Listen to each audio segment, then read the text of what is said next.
Hi, how are you? This is Dr. Joe. I'm Fit Physiotherapy Clinic Pondicherry. Pregnancy-ல என்ன exercise பண்ணணும், எப்படி exercise பண்ணணும், எந்த மந்த்தில் எக்ஸசைஸ் பண்ணணும் நான் சொல்கிறேன் கேட்டுக்கோங்க.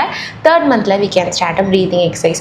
3rd மந்தில் ப்ரெக்னென்சி புதுசாக வந்தோடனே அந்த பயத்தில் உங்களோட மென்டல் பீஸே ஸ்பாயில் ஆகிடும். ஸோ ப்ரீதிங் எக்ஸசைஸ்லாம் ஸ்டார்ட் பண்ணும்போது you can feel better.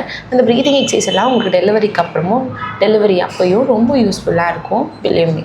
And 5th மந்த்துக்கு அப்புறமா என்ன எக்ஸசைஸ் பண்ணலாம் அப்படின்னு பார்த்தீங்கன்னா, உங்களுக்கு 5th மந்த் அதாவது மாதம் ஏற ஏற வயிறு கொஞ்சம் பெருசாக உங்களுக்கு பேக் பெயின், கால் வலி, பிரஸ்ட்டுக்கு கீழே ஒரு டிஸ்கம்ஃபர்ட், அப்புறம் உங்களோட இன்க்யூனல் ரீஜனில் ஒரு பெயின் இதெல்லாமே இருக்கும், கால் வீக்கோ இதெல்லாமே இருக்கும். ஸோ இந்த எக்ஸசைஸ் எல்லாம் நம்ம பண்ணும்பொழுது நம்ம ஹோல் பாடியும் ரிலாக்ஸாக வைக்கிற மாதிரியான எக்ஸசைஸ் எல்லாம் we can start from the 5th month.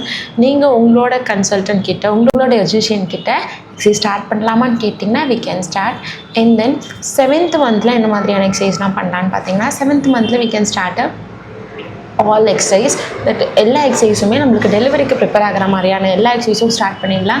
7th மந்தில் எக்ஸசைஸ் பண்ணால் மாதத்தில் குழந்தை பிறந்துடும் அப்படின்னு இன்னும் 4-5 பேர் சொல்லிட்டு இருக்காங்க. அவங்கெல்லாம் கொஞ்சம் கமெண்ட்டில் டேக் பண்ணுங்கள், அவங்க ஃபோன் நம்பர் கூட கொடுங்க, ஐ வில் எக்ஸ்பிளைன். 7th மந்தில் எக்ஸசைஸ் பண்ணுறதுனால ப்ரீ லேபர்லாம் நடக்காது. 7th மந்தில் நம்ம நல்லா ப்ரிப்பேர் பண்ணால் தான் டெலிவரி அப்போ ரொம்ப யூஸ்ஃபுல்லாக இருக்கும். 7th மந்த்துக்கு அப்புறம் எக்ஸசைஸ் தாராளமாக பண்ணலாம், ஓகேவா?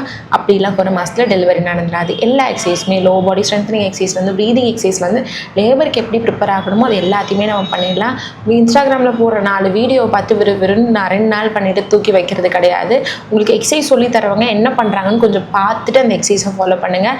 அவங்க யார், அந்த எக்ஸசைஸ்க்கும் அவங்களுக்கும் என்ன சம்மந்தம், முன்னாடி அவங்க ஒரு டெலிவரி அட்டென்ட் பண்ணிட்டு இருந்தாலும், அவங்க ப்ரெக்னெண்ட்டாக இருந்தாலும் அவங்க எக்ஸசைஸ் சொல்லி தரது தான் அவங்க எலிஜிபிலிட்டி கிடையாது. அந்த எலிஜிபிலிட்டியை வச்சு ஃபாலோ பண்ணாதீங்க. எல்லா எக்ஸசைஸும் எல்லாருக்கும் ஒர்க் ஆகாது. அண்ட் 8th மந்தில் நம்ம பால் எக்ஸசைஸ் ஸ்டார்ட் பண்ணிடலாம். பால் எக்ஸசைஸ் கம்பல்சரி கிடையாது. we have so much useful in that. So அது நிறைய விதத்தில் ஹெல்ப் பண்ணும். இது எல்லாத்தையுமே கற்றுக்கணுன்னா contact us. I'm fit physiotherapy clinic Pondicherry. கண்டிப்பாக இந்த எல்லா எக்ஸசைஸுமே உங்களுக்கு டெலிவரிக்கு ரொம்ப யூஸ்ஃபுல்லாக இருக்கும். அண்ட் தென் போஸ்ட் ரெக்கவரிக்கும் ரொம்ப பெனிஃபிட்டாக இருக்கும். தேங்க்யூ.